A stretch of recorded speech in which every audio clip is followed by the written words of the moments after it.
And he's utilized the meta irony of Gen Z so well, because Nick Fuentes exists in the space of plausible deniability, right? This is something like the snarker community does. It's very interesting. The snarkers are very similar to like gripers in a lot of way. They're very like nihilistic, don't believe in anything, kind of just want to see the world burn. At least the gripers like fight for something. The snarkers are just like mad and want money, right? But Nick Fuentes is very spooky because he exists in this space where he's funny, he's charming, and he's always half kidding about everything, which means at all times. So for the first clip about the women, he's like, oh, but that sounds bad. That sounds bad. They just like want to be beat.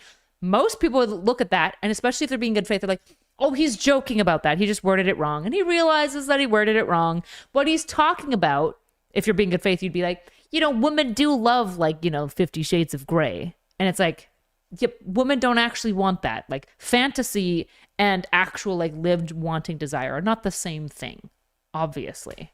Hopefully. That's what every man who is gooned to Lil Tay's hips when she was 15 definitely needs to say, okay? Just saying. And there's a big issue with this, which is that when you exist in a like meta-ironic state of Schrodinger's meme, where the degree to which you're joking depends on how well or negatively your statement is received, then it's impossible to hold people to their positions, and it's impossible to hold fire to people's positions, because they can basically be like, I'm kidding.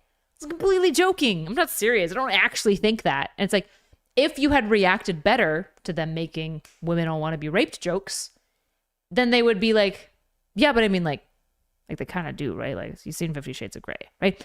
And that's the problem with this like plausible deniability Schrodinger's meme, is that, and Nick Fuentes is so brilliant at weaponizing it. And when I say brilliant, I mean effective, right?